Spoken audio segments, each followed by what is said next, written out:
আসসালামু আলাইকুম। আজকে আমরা দেখবো হচ্ছে আমাদের কম্পিউটার নেটওয়ার্কের সেগমেন্ট 6 এবং সেগমেন্ট 7। এই 6 এবং সেগমেন্ট 7 দুইটা হচ্ছে রিলেটেড সেগমেন্ট, ওই জন্য আমরা দুইটাই একসাথে আজকে শেষ করব।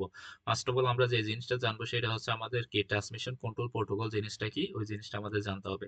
ট্রান্সমিশন কন্ট্রোল প্রোটোকল হচ্ছে একটা কি কানেকশন ওরিয়েন্টেড প্রোটোকল। মনে রাখতে হবে এটা একটা কি কানেকশন ওরিয়েন্টেড প্রোটোকল। এখন কথা হচ্ছে কানেকশন ওরিয়েন্টেড প্রোটোকল জিনিসটা কি। ফর এক্সাম্পল এটা হচ্ছে সেন্ডার, এটা হচ্ছে রিসিভার।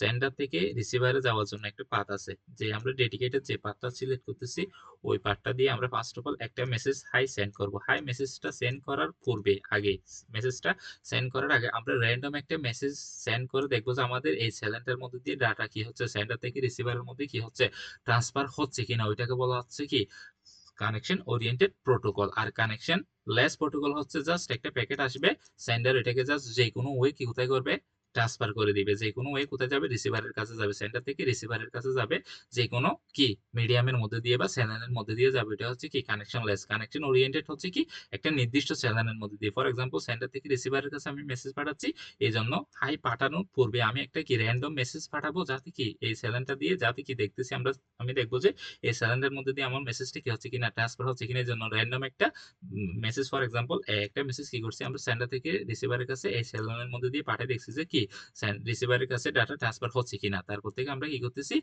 সিকোয়েন্সিয়ালি কি করতেছি, এই এই এই পাথ দিয়ে কি করতেছি, ডাটা ট্রান্সফার করতেছি। এটাকে বলা হচ্ছে কি কানেকশন ওরিয়েন্টেড প্রোটোকল। তার মানে কি হবে, আগে থেকে আমরা কি একটা নির্দিষ্ট পাথ কি করব, দেখে নিব, চেক করে নিব যে ওই পাথটার মধ্যে দিয়ে কি হবে কিনা, ডাটা ট্রান্সফার হবে কিনা। ওইটা হচ্ছে আমাদের কি কানেকশন ওরিয়েন্টেড প্রোটোকল। এখন এটা হচ্ছে কি অপারেট দেয় কি ট্রান্সপোর্ট লেয়ার। এই প্রোটোকলটা হচ্ছে কি ট্রান্সপোর্ট কন্ট্রোল লেয়ারের যেই প্রোটোকলটা আছে ট্রান্সমিশন কন্ট্রোল প্রোটোকল, এটা হচ্ছে কি ট্রান্সপোর্ট লেয়ারের একটা কি ট্রান্সপোর্ট লেয়ারের একটা কি প্রোটোকল।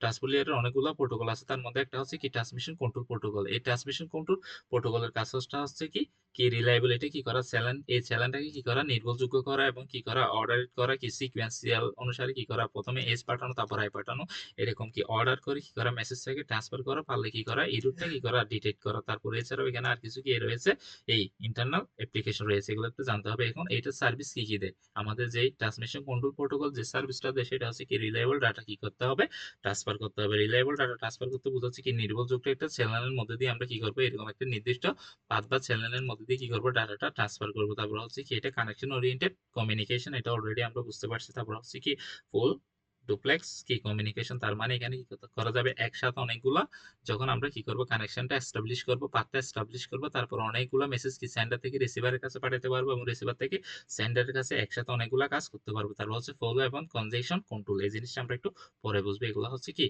আমার কি সার্ভিস। তারপর হচ্ছে কি বাফার। বাফার বলতে এখানে মূলত হচ্ছে কি একটা মেমোরিকে বোঝানো হচ্ছে। এটা হচ্ছে কি একটা সেকেন্ডারি বা কি ওই ভার্চুয়াল মেমোরির মতো কাজ করবে। এটা কি হচ্ছে, এটা দেখো সেপারেট বাফার, এটা কি সেন্ডার এবং রিসিভার। সেন্ডার এবং রিসিভারের মধ্যে দুইটা আলাদা কি থাকবে, বাফার বা কি থাকবে মেমোরি থাকবে, শর্ট টার্ম মেমোরি থাকবে। তার মধ্যে সেন্ডার বাফারটা হচ্ছে কি করে স্টোর দেয় কি অ্যাকনলেজ কি আনঅ্যাকনলেজমেন্ট ডাটা। তার মানে হচ্ছে সেন্ডার থেকে যখন রিসিভারের কাছে কি যাবে ডাটা পাঠাচ্ছে, রিসিভার থেকে যতক্ষণ পর্যন্ত না একটা অ্যাকনলেজমেন্ট কোথায় আসবে, সেন্ডারের কাছে আসবে, ততক্ষণ পর্যন্ত কি হবে ওই ডাটাটা কার কাছে সেভ করা থাকবে, সেন্ডারের কাছে কি থাকবে জমা থাকবে। এটাই হচ্ছে কি সেন্ডার বাফার। আর রিসিভার বাফার হচ্ছে কি দেখো store the out of order segment the কি অর্ডার ডেলিভারি। তার মানে হচ্ছে কি রিসিভার থেকে যতক্ষণ পর্যন্ত আমার কি আসবে অ্যাকনলেজমেন্ট আসবে, অ্যাকনলেজমেন্ট আসার পরে সেন্ডার আরেকটা কি করবে, আরেকটা প্যাকেট ট্রান্সফার করবে, তখন পর্যন্ত ওই সময়টা পর্যন্ত এই অ্যাকনলেজমেন্ট আসা থেকে কি নতুন একটা প্যাকেট পাওয়া পর্যন্ত রিসিভার রিসিভার নতুন একটা প্যাকেট পাওয়া পর্যন্ত যে সময়টা আছে ওই সময়টা পর্যন্ত কি করবে, সেই ডাটাটা কি করে রাখবে, সেভ করে রাখবে। এটাকে বলা হচ্ছে কি রিসিভার বাফারিং। আশা করি বুঝতে পারছো। এখন দেখো এটার কি ফিউচার গুলো অলরেডি আমরা দেখে ফেলছি, রিলায়েবল এবং অর্ডার একটার পর একটা সিকোয়েন্স মেনটেন করে ডাটা পাঠাচ্ছে, তারপরে এই রুল চেক করতেছে, তারপর হচ্ছে ফলো এবং কনজাংশন কি করতেছে কন্ট্রোল করতেছে। এখন আসো আমাদের হেডারিং ফাইলটা নিয়ে দেখবো। তার আগে আমরা আর একটু ডিটেলস আলোচনা করি পার্থক্যটা, কোয়েশ্চেনটা কিভাবে আসবে। কোয়েশ্চেন আসবে হচ্ছে কি আমাদের ট্রান্সমিশন কন্ট্রোল প্রোটোকল এবং ট্রান্সমিশন কন্ট্রোল প্রোটোকল এবং কি ডাটা ইউজার ডাটাগ্রাম প্রোটোকলের মধ্যে কি পার্থক্যটা কি, দুইটাই হচ্ছে